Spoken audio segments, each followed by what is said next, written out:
Bismillah. Assalamualaikum warahmatullahi wabarakatuh. Alhamdulillah wassalatu wassalamu ala Rasulillah wa ala alihi wa sahbihi ajmain. Amma ba'd. Ahi dan ukti, brother dan sister dimanapun berada, kembali lagi bersama saya Abu Aufa di program acara kita Testi Testi.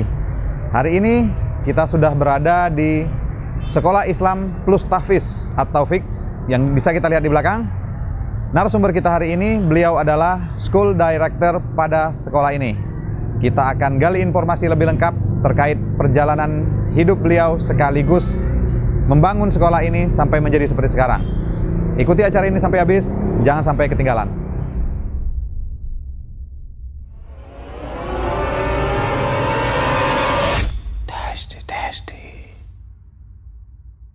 Akhir dan uti, brother dan sister dimanapun berada, kita sudah bersama narasumber kita hari ini, Pak Rudi, School Director di Sekolah Islam Plus Tahfiz At-Taufik.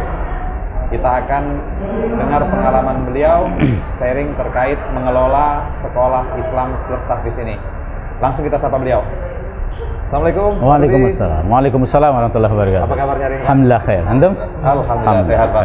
Tadi pagi kita udah keliling-keliling, Pak, sebelum kesini. Oh, Masya Allah. Kayaknya udah nuansanya udah menuju normal ya. Insya Allah. Ya, Insya Allah. Nah, kita doa kita tuh yang pasti kita segera bisa beraktivitas normal kembali, itu yang paling penting. Iya betul. Masya Allah. Pak Rudi, sebuah kebahagiaan dari kami tim Jami Mengaji hari ini. Antum jadi narasumber kita, kami berkunjung ke sekolah ini. Masya Allah. Kami berharap antum bisa sharing terkait pengalaman antum mengelola sekolah Islam Plus Tahfiz. Nah, untuk pembukaan, fadol antum perkenalkan diri terlebih dahulu. Bismillahirrahmanirrahim. Assalamualaikum warahmatullahi wabarakatuh. Alhamdulillahirabbil alamin. Wassalatu wassalamu ala Rasulillah sallallahu alaihi wasallam wa ala alihi wa ashabihi wa man tabi'ahum bi ihsan ila yaumiddin. Amma ba'd. Jazakumullah khair khususnya kepada tim Jambi Mengaji yang alhamdulillah sudah berkunjung ke sekolah kami, Sekolah Islam Plus Tahfiz At-Taufik, dan mewakili manajemen dan teman-teman yang lain, saya memberanikan diri untuk menerima tawaran nih. Iya, menerima tawaran dari tim Jambi Mengaji untuk sedikit sharing, bercerita pengalaman dalam mengelola pendidikan atau sekolah Islam. Dan di At-Taufik saya diamanahkan sebagai School Director Sekolah Islam Plus Tahfiz At-Taufik yang membawahi beberapa unit, yang salah satu tugas dan tanggung jawab utama adalah mensinergikan semua unit untuk mencapai satu visi yang sudah kita rumuskan. Jadi Ana di sini mewakili teman-teman, mewakili manajemen, dan memang ditunjuk sebagai School Director. Ya, mudah-mudahan ada sedikit yang bisa Ana berikan dan mudah-mudahan bermanfaat. Fadol, antum perkenalkan diri dong. Wah, Masya Allah. Masalah biar yang lain kan tahunya selama ini mungkin kunyah atau apa. Masya Allah. Baik, nama lengkap Ana Rudi Ifkar, anak kelahiran Jakarta, 21 April 68, dan nama kunyahnya ada dua tuh, kadang-kadang pakai Abu Anami, kadang-kadang pakai Abu Asajid, jadi mana yang enak aja lah nanti. Lahir Jakarta? Lahir Jakarta. Boleh tahu nggak, mulai mendarat di bumi sepucuk Jambi 9 Lurah atau mulai minum air sungai Batang? Keminumnya tuh tahun 96, habis itu nggak mau balik-balik lagi. Berarti benar yang kata orang, kalau sudah minum nggak balik. Iya, kayaknya gitu. Kerasan jadi. Padahal air sumur sendiri padahal bukan sungai matahari. Baik, Rudi. Dia tahun 96 persis sana. 96 ya? 96 berarti kurang lebih 25 tahun. Iya, kurang lebih. Masya Allah. Kata orang Perak ya. Masya Allah. Bener. Umur Rudi, Perak. Kalau tadi kan sudah antum perkenalan. Kemudian boleh cerita dikit Pak Rudi, mungkin background pendidikan. Mungkin mulai dari sekolah dasar di mana sampai mungkin pas sarjana seperti apa? Ya. Baik. Nah, kalau zaman dulu kan nggak pakai TK tuh. Iya, langsung SD aja. Iya. Jadi kita SD negeri, waktu itu namanya SD Negeri 03. Kemudian Jakarta, kemudian lanjut ke SMP 115 Jakarta Utara. Juga. Ya, bukan Jakarta Utara, Tebet Utara, tapi Jakarta Selatan ya. Kemudian lanjut ke SMA 8 Bukit Duri, Jakarta Selatan, dan sempat di PB setahun, nggak betah, akhirnya alhamdulillah terdamparnya di UI. Kita ngambil jurusannya Sastra Inggris, tapi pengutamanya di linguistik. Untuk formalnya berhenti di situ, mana? Oh iya. Berarti waktu IPB sempat ngambil apa di fakultasnya itu? Waktu itu 1 tahun kita masih umum, jadi belum penjurusan. Oh, belum penjurusan. Ya. Berarti benar-benar sama dengan kuliah awal pakai ya. Belum penjurusan ya? Belum, berarti modelnya masih model lanjut rencana mau ngambil apa waktu itu? Kalau kepengen sih perikanan saat itu. Perikanan, Masya Allah. Cuman bingung, nggak punya tambak, ntar mau ngapain? Udah, kita putar haluan, akhirnya udahlah, kita masuk ke sastra Inggris. Baik. Baik Pak Rudi, jadi sudah background pendidikan, kemudian perkenalan singkat. Nah, Pak Rudi, jadi di kita ini, tes itu salah satu poinnya kita tuh cerita perjalanan hidup. Jadi mulai mengenal manhaj salaf ataupun dakwah salaf, atau nanti ada kisah-kisah yang lain. Kalau yang sebelum-sebelumnya ada kisah hijrah segala macam. Nah, kami ingin dengar Pak Rudi awal mula cerita mengenal dakwah salaf. Dakwah salaf ya. Alhamdulillahnya begini. Sejak SMA lah persisnya ya, di SMA 8 itu kan cukup bagus ya pembinaan rohani Islamnya.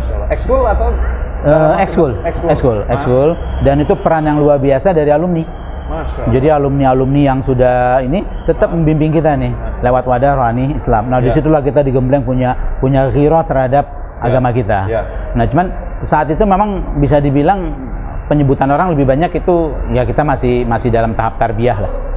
Ya, tahap tarbiyah, dan sampai anak selesai kuliah pun anak belum pernah tuh berinteraksi dengan teman-teman atau dengan ada dalam pengajian-pengajian yang sekarang kita kenal dengan pengajian sunnah atau salaf. Belum. Ya. Cuman Ustadz Yazid pernah waktu itu ngisi di sekolahan. Bukan di sekolahan, tapi kita ada halaqah di masjid, di pemuda masjid. Beliau sempat ngisi.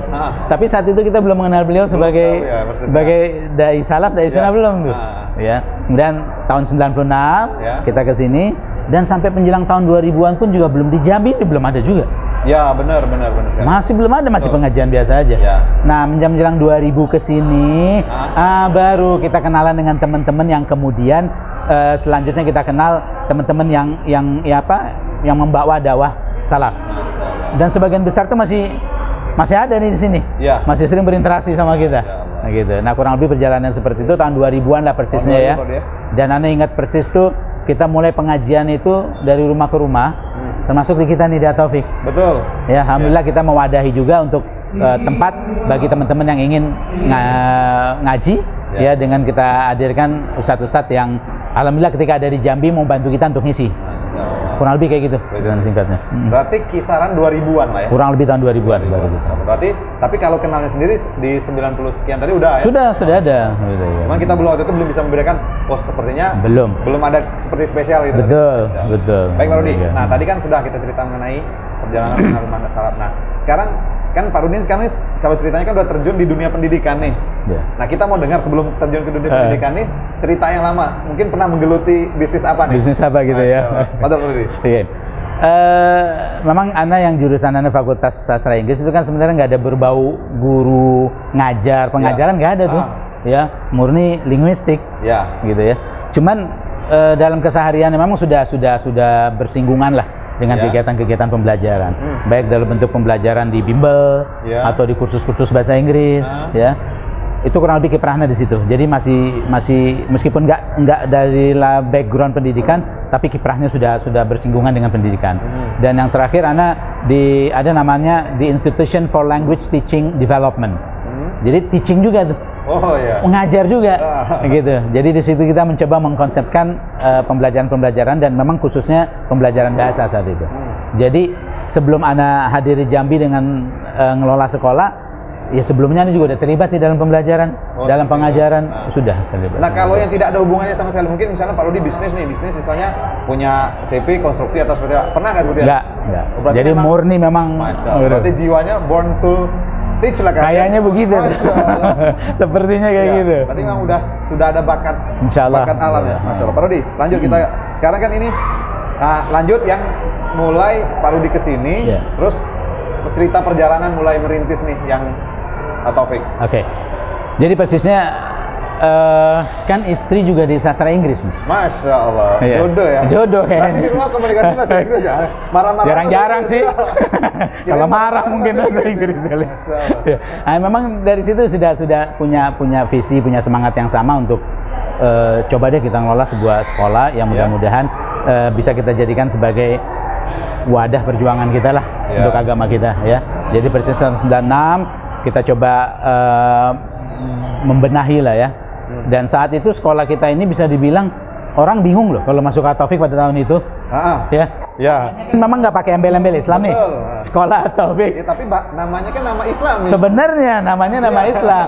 Jadi orang ketika dengar nama At-Taufik pasti konotasinya sekolah Islam nih. Betul. Ya kan? Meskipun secara di dinas kita dianggap sebagai sekolah umum. Ya karena belum ada judulnya. Belum ada judulnya Islam. Nah, karena ada nama itu. Nah, 85% tuh muridnya Chinese. Iya, itu seperti itu. Itu dia.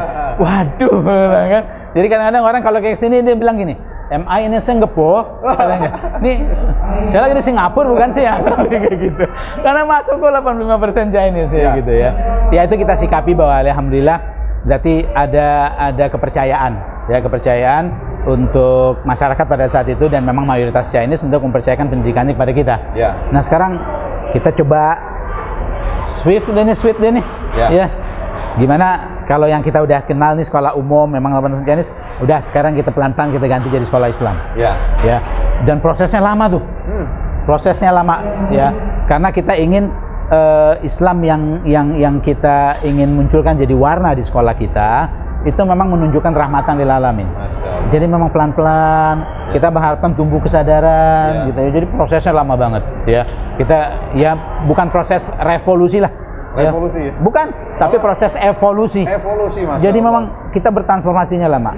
Ya, karena kita harapkan teman-teman yang ada di sini yang memang sama-sama berjuang dengan kita di sekolah Taufik, itu memang dengan kesadaran menerima Islam yang sekarang kita kenal dengan nama Islam Sunnah, ya atau Salaf. Ya, alhamdulillah. Allah mudahkan, Allah izinkan, dan Allah bantu kita untuk istiqomah sampai saat ini. Nah kalau tanknya sendiri Pak Rudi, tanknya jadi kan kita sekali ini IT ya Pak Rudi. Nah tanknya sendiri sekitar tahun berapa? Mungkin persisnya kita mulai menggunakan nama sekolah Islam lengkap dengan sekolah Islam plus tahfidz, ya itu sekitar tahun-tahun 2014, 15, 16 sudah mulai kita tuh. Ya. Dan beberapa tahun sebelumnya ketika kita sudah mulai ada keinginan untuk menjadikan atau mentransformasi sekolah Taufik jadi sekolah Islam, kita sudah mulai tidak menerima lagi murid yang non-muslim. Ya, jadi memang kita sepenuhnya murid non-muslim. Dan saat itu masih ada tuh murid-murid kita yang non-muslim. Ada yang mau daftar, ada, tapi kita dengan berat hati kita sampaikan kita enggak.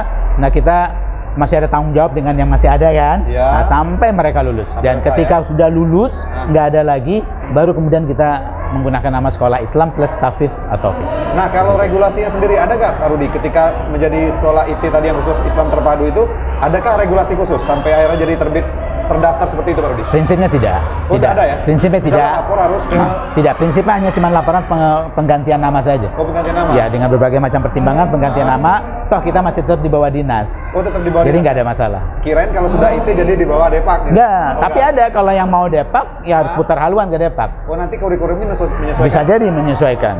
Tapi kalau yang kita nggak, kita tetap di bawah dinas. Nah Pak Rudi, kita masuk ke poin kita.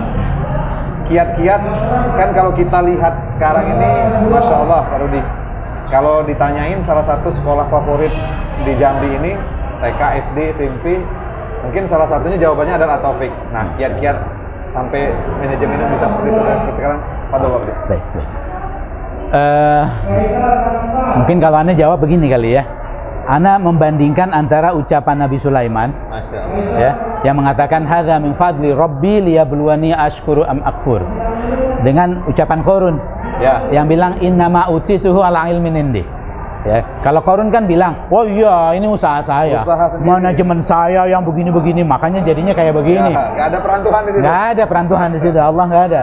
Nah, tapi kita rasanya kok lebih enak mengatakan seperti sebagaimana Nabi Sulaiman mengatakan bahwa ya ini semua fadilah, ya kebaikan dan keberkahan yang Allah berikan kepada kami di Taufik, sehingga alhamdulillah kami masih dipercaya oleh masyarakat untuk menjadi salah satu lembaga pendidikan yang bisa mereka jadikan alternatif. Ya mungkin ada beberapa alternatif, kita masuk di antaranya, dan mudah-mudahan Allah bantu yang mereka pilih kita Taufik. Jadi intinya sepenuhnya ini adalah fadilah dari Allah, ya. Cuman kan nggak mungkin kita diam aja. Betul. Harus ada asbabnya kan. Harus ada sebabnya ya. Kalau Anda ngelihat begini, dari beberapa yang Anda baca dan seterusnya yang coba kita terapkan, itu ada 3 hal ya yang Anda lihat nih. Dan ini berlaku untuk semua bisnis. Anda rasa antum juga tahu lah. Gitu. Ada kan kita lihat sisi kontennya. ada konteksnya, ada infrastruktur. Masya Allah. Ya. Kalau konten itu kan kaitan dengan pembelajaran ini. Ya, kegiatan pembelajaran itu seperti apa. Kalau konteksnya gedungnya, sarana-sarana lain. Kalau infrastrukturnya itu piranti, alat, teknologi dan lain sebagainya. Mendukung. Masya Allah. Nah, kalau kita lihat nih dari 3 hal ini, kira-kira At-Taufik itu punya strength-nya di mana? Punya weakness-nya di mana? Tentunya kita berusaha memanfaatkan strength yang kita punya. Itu yang kita pakai, gitu kan. Nah, weakness-nya pelan-pelan kita benahi. Ya. Itu kurang lebih 3 hal yang kita ingat. Kita lihat begini, kalau kita masalah konteks gedung, waduh, banyak nih orang yang duitnya banyak, yang gedungnya yang bisa lebih wah. Mungkin tarafnya hotel bintang 5. Ya kan? Demikian juga dengan infrastruktur, piranti, peralatan dan sebagainya. Kita invest teknologi, itu umurnya kadang-kadang cuma 2 tahun, 3 tahun. Habis itu udah usang. Jadi kita lihat, wah ini kontennya nih. Ya, kualitas pembelajaran yang harus kita jaga. Esensinya berarti. Esensinya di situ. Nah, sementara konteks dan infrastruktur, ya ini sifatnya mendukung lah. Ya, gitu. Makanya kalau antum lihat dalam banner-banner kita, dalam publish medsos kita bisa dibilang tidak pernah, kalaupun pernah jarang memunculkan gambar gedung-gedung sekolah. Betul. Ya, karena kita memang nggak mainnya di konteks, nggak. Kita mainnya di konten. Maka yang kita munculkan itu biasa dalam tulisan-tulisan kita. Betul. Karakter-karakter yang kita harapkan nanti terbentuk pada anak kita setelah mereka bergabung dengan kita. Hormat pada orang tua, berbakti pada orang tua, cinta Allah, ittiba kepada Rasul. Itu yang lebih kita kedepankan. Ya. Nah, itu kurang lebih dari 3 hal itu. Kemudian dari sisi orang tua nih ya, kita selalu bilang sama teman-teman begini. Orang tua ini punya ekspektasi, punya harapan. Betul. Ya, harapan itu bisa jadi salah satunya terbentuk, ya, dari banner-banner, dari sosialisasi, dari publish tentang sekolah kita di medsos. Akhirnya tumbuhlah harapannya, oh, jadi At-Taufik kayak begini ya. Kalau anak saya nanti saya masukkan ke At-Taufik, orang tua itu punya harapan. Betul. Ya kan? Nah, di satu sisi itu, di sisi yang lain ada konsep opportunity cost, biaya pengorbanan. Betul. Ketika orang memilih At-Taufik, itu dengan kata lain, orang tua itu menutup kemungkinan mendapatkan layanan dari lembaga sejenis yang lain. Ketika dia udah milih At-Taufik, misalnya ada 5 sekolah nih, dari 5 sekolah ditimbang-timbang, akhirnya dia pilih At-Taufik. Akhirnya dengan dia pilih At-Taufik, 4 sekolah lain tertutup sudah. Betul. Dia nggak mendapat kesempatan lagi untuk itu. Nah, jangan sampai ya orang tua yang sudah memilih sekolah kita kecewa. Aduh, nyesel saya milih At-Taufik. Kenapa saya nggak pilih itu? Yang lain ya? Ya kan? Nah, ini yang kita tekankan pada teman-teman di sini. Jadi upayakanlah kita melakukan yang terbaik buat anak-anak kita, ya. Karena ada harapan yang diamanakan orang tua kepada kita dengan memasukkan anaknya di tempat kita. Nah, ini yang kita jaga. Jadi kita berusaha ekspektasi yang terbentuk bisa jadi dari usaha sosialisasi sekolah kita, ya, itu harus kita maintain. Betul. Bahwa memang sejatinya bisa kita realisasikan apa yang menjadi ekspektasi itu. Nah, sekarang antum kebayang nggak kalau antum nih ada kedai bakso, ada tulisan Wena, dalam benak antum apa nih? Ya pasti pengen dimakan ya. Ya, dan pasti luar biasa rasanya. Ya. Enak banget nih kayaknya. Pas antum makan pertama nggak terasa, hambar. Biasa aja. Kira-kira antum gimana? Kecewa. Mau ngulang lagi nggak? Enggak. Nah, enggak. Jadi, Anda bilang, nah sekarang jangan sampai ya kecewanya satu orang itu luar biasa kerugiannya. Ya. Ya. Masuknya 1000 orang itu mungkin masih lebih bermakna buat kita. Jangan sampai ada 1 orang pun yang keluar. 1 orang yang keluar itu udah luar biasa buat itu. Jangan sampai. Kalau keluarnya karena sebab lain, nggak mas, tapi karena kecewa dengan kita, waduh, jangan sampai. Ya, karena yang udah-udah kan biasa hal yang buruk tuh 1 orang yang ngerasain nyebarnya cepet banget. Betul. 1000 orang yang ngerasain baik paling sampainya cuma 1 orang. Nah, itu yang kita jaga. Ya, dengan bahasa lainnya. Kita sudah punya image nih, ya, sekolah At-Taufik sudah ada image di masyarakat, ada citra. Nah, jangan sampai ya gara-gara ketidakseriusan kita di dalam mengelola layanan kita, akhirnya citra baik itu jadi tergerus, akhirnya jadi sebaliknya. Nah, secara garis besar itu sih ya sebenarnya ya, itu aja yang kita jaga. Gitu. Jadi anak ingat ini Pak Rudi, kalau semboyan rumah makan Pak Rudi. Apa tuh? Jadi Kalau enak kasih tahu semua orang. Bener. Tapi kalau nggak enak kasih tahu kita. Sebenarnya kita yang kita butuhkan kan. Tapi kejadiannya yang udah nggak kayak gitu tuh. Nah, seperti kemarin tadi sampaikan konten-konten. Nah, ini mungkin salah satunya yang disebut ini baru dia. Jadi saya pas lihat-lihat kan ada beberapa simpang yang jadi memang ketika lihat, masya Allah ini luar biasa memang. Jadi ada semacam apa ya, kalau melihat tuh ini sesuatu yang baru deh. Mungkin salah satu itu adalah sumber. Nah, kalau ini sendiri Pak Rudi, yang buat konten ini, adakah tim kreatifnya atau murni dari Pak Rudi sendiri kira-kira? Prinsipnya kita ada tim IT sendiri, termasuk juga tim yang berkaitan dengan medsos kita untuk mengelola itu ya. Nah, cuman intinya yang ada di sini ini gambaran tentang tema yang kita yang kita rumuskan untuk 1 tahun pelajaran. 1 tahun pelajaran? Ya, biasanya kita dalam 1 tahun pelajaran itu ada 1 tema yang kita usung. Masya Allah. Oh, berarti langsung diterapkan? Langsung. Itu berlaku untuk semua kelas? Semuanya. Biasanya dari kita nyebutnya di sini TBTK itu nyebutnya kindi-kindi sampai SMA itu temanya sama. Masya Allah. Ya. Nah, tema ini berkaitan sebenarnya dengan nilai-nilai akhlak yang ingin kita tumbuhkan pada anak-anak kita. Ya. Nah, mudah-mudahan dalam waktu 1 tahun ini adalah tersosialisasikan kepada mereka. Kemudian harapan kita juga terinternalisasi dalam karakter mereka. Dan mudah-mudahan mewujud dalam bentuk akhlak mereka. Ya. Nah, tapi untuk yang ibumu lalu ayahmu, ini kayaknya bakalan sampai 3 kali nih. Iya, ini udah masuk tahun ketiga nanti nih. Berarti termasuk yang masih tema yang ini. Kenapa itu Pak Rudi? Ya, karena seharusnya kan Rasulullah begitu ditanya siapa ibumu? Siapa ibumu? Siapa yang 3 kali? 3 kali, berarti pangkat 3 berarti. Pangkat 3. Dan ternyata memang untuk menumbuhkan pada anak tuh bakti pada ibu, hormat pada ibu. Itu memang tantangannya luar biasa. Ya, usahanya memang harus luar biasa, ada kesungguhan dan memang dari sisi waktu perlu yang lebih panjang daripada tema-tema yang lain. Masya Allah. Berarti ini sudah masuk ke tahun ketiga nih? Ini sudah masuk dengan tahun tema ketiga. ini? Ya. Dan biasanya ini kita aplikasikan dalam bentuk kaos kita. Masya Allah. Nanti mungkin tim akan ambil boleh nanti ada. Kita masukkan dalam sisipan video kita. Boleh. Kita ada t-shirt Q namanya, dari situ ada tulisan tema. Nah, itu yang sedang tema kita nanti. Ada terlihat di sini. Itu dipakai pas kita pakai kalau dalam kondisi normal kita pakai di hari Sabtu. Hari Sabtu. Enggak. Jadi kita hari Sabtu itu kita ingin membuat Ananda itu happy di sekolah. Ya, kegiatan mereka kegiatan yang luar biasa, yang menyenangkan. Kemudian pokoknya mereka santai deh, serius tapi santai. Nah, biasanya kalau akhir kita tutup dengan sesuatu yang gembira, mulai di Senin gampang tuh. I like Monday. I like Monday jadinya kan. Nah, gitu. Karena itu dikasih kayak semacam refreshing untuk seperti kalau orang weekend lah ya. Jadi ketika Senin menghadapi kerjaan lagi udah dengan harapan gitu. Jadi weekend memori terakhirnya tuh itu kondisi yang asik nih, enak di Atopik nih gitu. Senin asik lagi. Senang lebih asik gitu. Baik, lanjut. Nah, sekarang Pak Rudi, kita cerita, kan kita nih mungkin kita sama-sama tahu masih di masa pandemi. Nah, sekarang mungkin Pak Rudi bisa ceritakan tentang tantangan yang dihadapi dunia pendidikan dan bagaimana Atopik menyikapinya. Oke, baik. Baik, jadi kalau secara umum ya kita lihat, Anda bisa bilang begini nih, pandemi COVID-19 ini menarik kondisi yang sebenarnya 10 tahun lagi, itu ditarik ke kondisi sekarang. Ya, berarti dimajukan sekarang. Dimajukan sekarang. Dipercepat. Iya. Jadi qadarullah, Allah menakdirkan seperti itu. Nah, betul. Ya. Karena dalam banyak tulisan, dalam banyak wacana dan seterusnya, ya, itu kondisi yang memang akan kita hadapi ke depan. Akan dihadapi, tapi belum akan sebenarnya masih nanti. Nanti, tapi ya kan? Cuman Allah bilang enggak, sekarang kata Allah. Siap enggak siap, harus siap. Siap harus siap gitu. Ya, itu yang kita kenal dengan masa atau era disrupsi ya.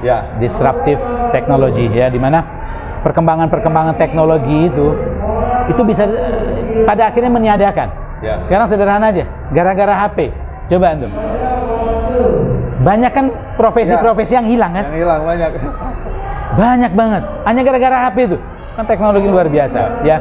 Nah, kita ngelihat bahwa ke depannya nanti banyak yang mengatakan bahwa mungkin bisa jadi pendidikan itu wujudnya nggak lagi dalam bentuk gedung sekolah. Ya, gitu loh. Cyber nanti. Iya, sifatnya cyber, sifatnya serba digital. Iya, betul. Dunia maya. Dan sekolah ini nanti berubah nih jadi event organizer. Ya. Dan mungkin bisa jadi guru atau dosennya nggak hadir di situ. Di daerah lain tuh. Betul. Gitu kan. Nah, kita ngelihat ini kondisi yang memang akan kita hadapi ke depan. Ya. Sehingga kita lihat, makanya seperti yang Anda bilang, kalau fokus kita pada konteks dengan membangun gedung standar hotel bintang 5, bukan satu hal yang tidak mungkin, Ya. nanti itu akan ditinggalkan. Ditinggalkan. Ya, kalau nggak mengikuti kondisi yang ke depannya. Betul. Ya, sekarang kan dari sekarang aja nih, kalau kita tanya anak nih sekarang kondisi Zoom gini, anak lagi belajar di mana? Ada yang bilang lagi di dapur belajar, ada yang masih di kamar, ada yang di teras depan, sambil nyantai. nyantai. Di mana aja akhirnya mereka bisa belajar. Ya, sekarang ke depannya seperti itu. Nah, kondisi seperti itu kita lihat.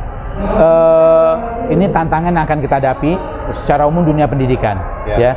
Dan kita di sini, Ataufik, manajemen Ataufik, kemudian mencoba merumuskan, ya, diantaranya kita mencoba mengkonsepkan kurikulum yang adaptable. Ini perubahannya kalau teknologi kan perubahannya luar biasa, cepat dan kadang-kadang mendasar, gitu kan. Nah, sehingga kurikulum kita harus adaptable nih, harus dengan kondisi apapun kita harus siap, fleksibel, harus fleksibel, ya.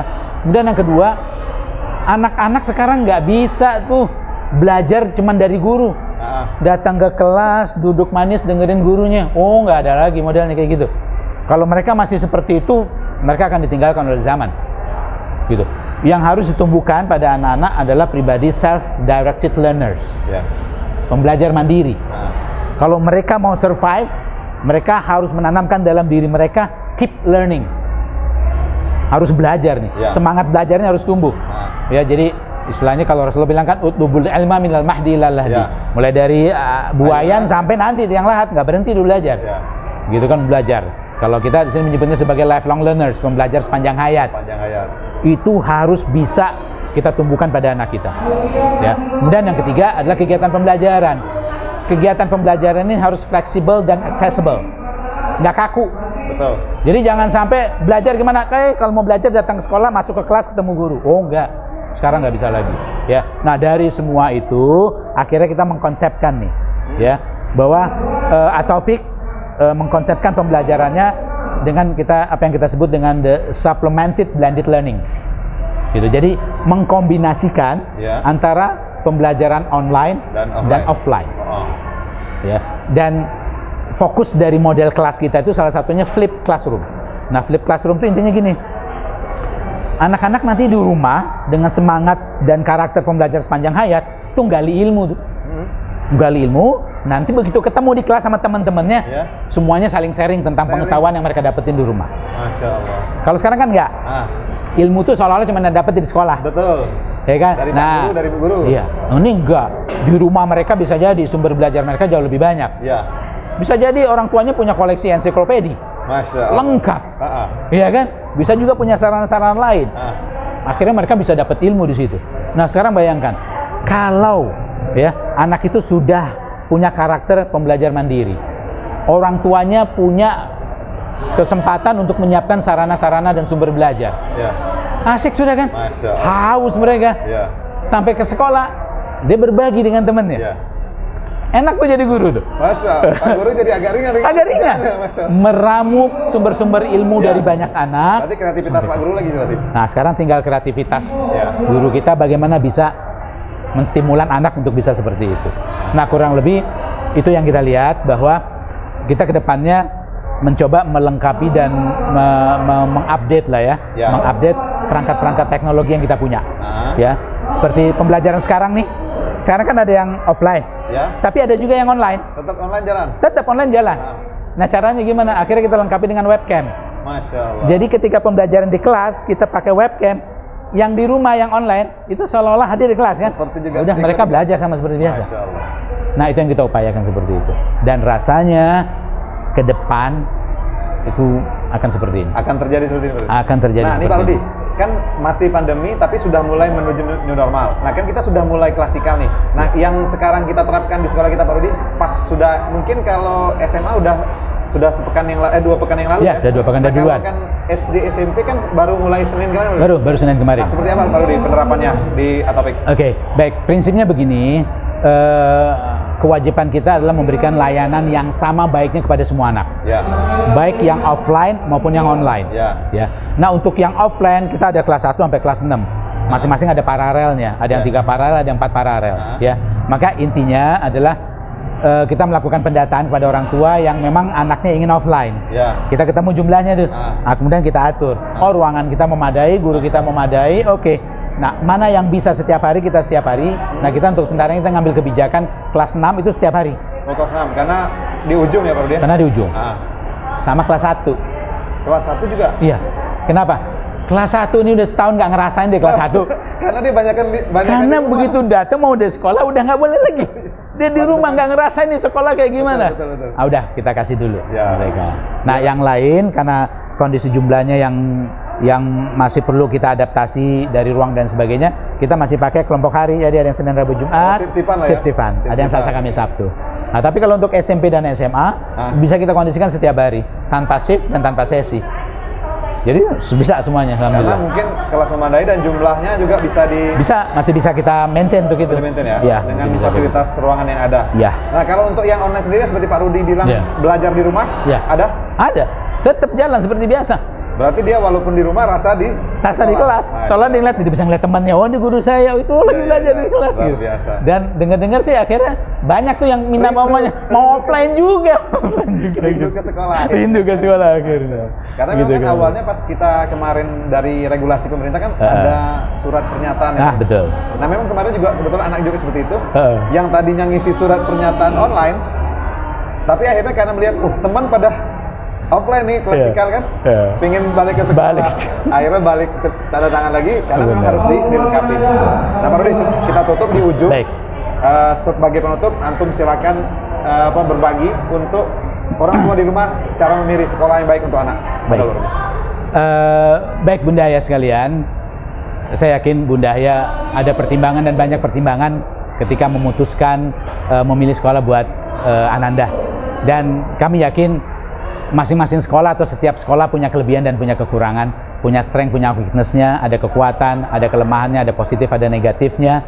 Maka ada baiknya Bunda Aya memastikan mendapatkan informasi yang lengkap, yang valid terhadap atau khususnya terhadap sekolah-sekolah atau tentang sekolah-sekolah yang memang menjadi alternatif Bunda Aya. Ya. Tinggal Bunda Aya melihat apa harapan ekspektasi yang Bunda Aya harapkan, kemudian lihat apakah ada dari alternatif sekolah yang kemudian bisa mengakomodir ekspektasi Bunda Aya tersebut. Kalau kami di At-Taufik, biasanya kami sarankan kepada orang tua, ada satu tulisan dari Dr. Phillips, ya, itu salah satu pendakwah tuh di Amerika, dan juga bergerak di bidang pendidikan. Ya. Beliau mengatakan begini, the best education prepares students to keep learning, not just for a test, a college, or a job. Nah, kuncinya itu kalau menurut kami di At-Taufik, para bunda dan ayah, bahwa pastikan bahwa ketika anak atau ketika Ananda bersekolah di tempat itu, maka karakter keep learning untuk terus belajar itu memang tumbuh. Jadi sekolah itu bukan sekedar menyiapkan anak untuk siap menjawab soal-soal ujian, atau menyiapkan anak untuk siap masuk ke universitas, atau siap anak untuk mencari pekerjaan. Jangan di situ. Tapi yang harus tumbuh adalah tumbuh semangat belajar sepanjang hayat pada anak. Meskipun dia sudah bekerja, mungkin dia malah sudah jadi guru atau dosen, tapi semangat belajar itu tetap tumbuh. Nah, institusi pendidikan yang baik adalah ketika bisa membimbing dan menumbuhkan semangat terus belajar pada anak-anaknya. Nah, kurang lebih itu mungkin tipsnya Bunda ya. Mudah-mudahan bermanfaat bagi Bunda ya. Demikian dari kami. Masya Allah. Pengalaman yang sudah didapat kemudian diterapkan, akhirnya sampai di Jambi diterapkan untuk Taufik. Nah, mudah-mudahan sharing tadi Pak Rudi berguna untuk kita semua. Termasuk tadi kata kuncinya keep learning Pak Rudi ya. Keep learning. Jadi menuntut ilmu kapanpun, dimanapun, tidak terbatas ruang dan waktu lah begitu. Jadi dari mulai buayan sampai ke tiang lahat. Jadi tidak ada cerita habisnya. Nggak ada kata berhenti belajar, nggak ada. Jadi walaupun tidak sekolah formal, sudah tua pun tetap harus. Masya Allah, luar biasa. Iya, semangat itu yang harus kita kan. Wa yakum jazakallahu khair wa antum jazakallahu. Sesuatu yang sangat berguna untuk kita tutup oleh. Akhirnya nanti brother dan sister dimanapun berada, sampailah kita di penghujung acara kita pada hari ini dengan narasumber kita Pak Rudi, School Director di Sekolah Islam Plus Tahfiz At-Taufik. Satu tadi yang poin yang kita garis bawahi, mungkin digaris bawahi, cetak tebal, garis miring mungkin gitu berarti. Keep learning. Jadi mungkin bahasa Indonesianya tuh menuntut ilmu atau mencari ilmu itu sampai kapanpun, tidak terbatas ruang dan waktu. Jadi mulai dari ayunan sampai ke liang lahat, itu mungkin yang bisa kita terapkan. Mudah-mudahan kita semua bisa mengaplikasikannya dalam kehidupan kita. Baiklah, Ahi dan Uti, brother dan sister dimanapun berada, kembali kami mengajak siapapun yang menonton acara ini untuk sama-sama kita berdonasi di semua program channel Jami Mengaji untuk ta'awun dalam kebaikan. Kemudian juga kita membuka donasi untuk anak yatim dan tidak mampu. Insya Allah kita juga dalam waktu dekat menghadapi bulan suci Ramadan akan membuat konten-konten baru. Semoga konten-konten tersebut semakin memperluas jaringan dakwah kita, dan tentunya harapan kita adalah ganjaran pahala di sisi Allah Subhanahu wa taala. Saya Abu Aufa dan narasumber kita hari ini serta seluruh kru yang bertugas mengucapkan jazakumullahu khairan katsira. Terima kasih atas segala perhatian, mohon maaf atas segala kekurangan. Kami tutup, wabillahi taufik wal hidayah. Assalamualaikum warahmatullahi wabarakatuh. Waalaikumsalam warahmatullahi wabarakatuh.